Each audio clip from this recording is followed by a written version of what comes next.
Understanding the fundamentals of frequency modulation synthesis helps take the trial and error out of programming FM-based synths. So let's start with absolute basics. Load Native Instruments FM8 onto a MIDI track on your DAW and put Visual Analysis Tool VPS-CM Scope on the master track. Click the Spectrum button at the top of CM Scope's interface to put it into Spectral Analyzer mode. In FM synths, oscillators are usually called operators, and in its default state, FM8 has just a single operator active. This is set to a sine shape, so when you play the instrument, you'll see a single frequency appear on CM Scope's display. Let's introduce some FM. Click the Expert button on the left-hand side of FM8's interface. At the right-hand side of the Expert screen is the synth's FM matrix. Activate Operator E by right-clicking it, then left-click it to bring up its parameters. In the FM matrix, drag the slot under Operator E and to the left of Operator F up to 100 and play a note.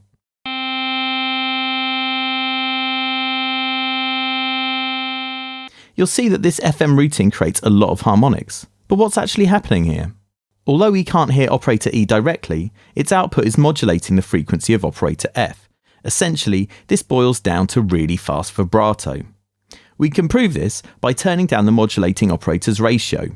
An operator's ratio parameter sets the pitch of the operator relative to the note being played. If we turn down Operator E's ratio to 0.0025, it will oscillate very slowly, so we hear, and see, a vibrato effect rather than the creation of new audible harmonics. If we turn down the Operator E to Operator F modulation amount, the vibrato effect is diminished, eventually stopping altogether. Set the modulation amount back to 100 and now drag up on Operator E's ratio as you play a note.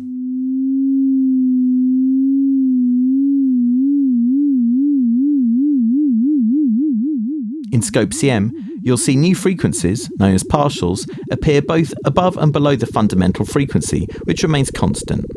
These new frequencies are termed sidebands.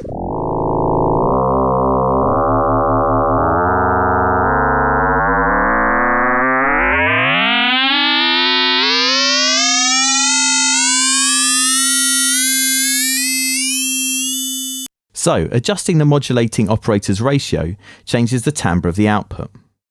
Now set Operator E's ratio to 2, i.e. an octave above the played note, and try adjusting the Operator E to F modulation amount.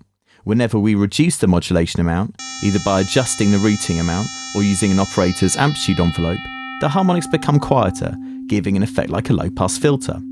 We can use Operator E's envelope to adjust the timbre of the sound over time, much like using an envelope to control the cutoff frequency of a low-pass filter. Return the modulation amount to 100 and drag the square at the top right-hand corner of the envelope down. This causes the modulating operator E to start loudly and decrease in volume, giving us an effect much like a filter envelope closing.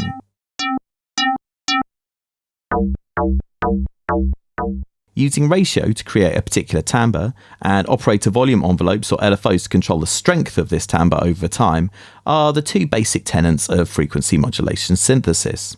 Even the most complex FM sounds are based largely around these tricks. It's possible to create even more timbres by introducing operator self-modulation. To perform this in FM8, drag up in the slot above operator E in the FM matrix. This causes the operator to modulate itself, and using high values can create very harmonically rich, noise-like effects.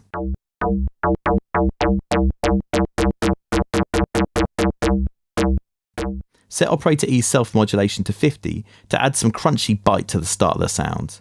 The effect dissipates as operator E's amplitude level drops, so changing the shape of the envelope changes how this affects the sound.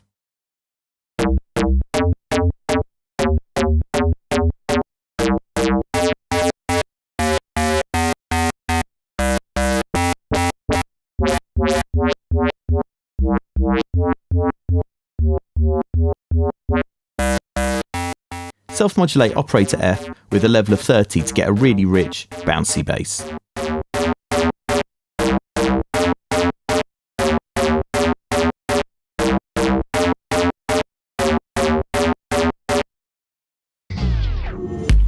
Download over 30 exclusive plugins. Get hundreds of pro-quality samples and power up your production skills with in-depth tutorials. We break it down for you step by step, and you'll see exactly how it's done in expert video guides and producer masterclass sessions with pro producers.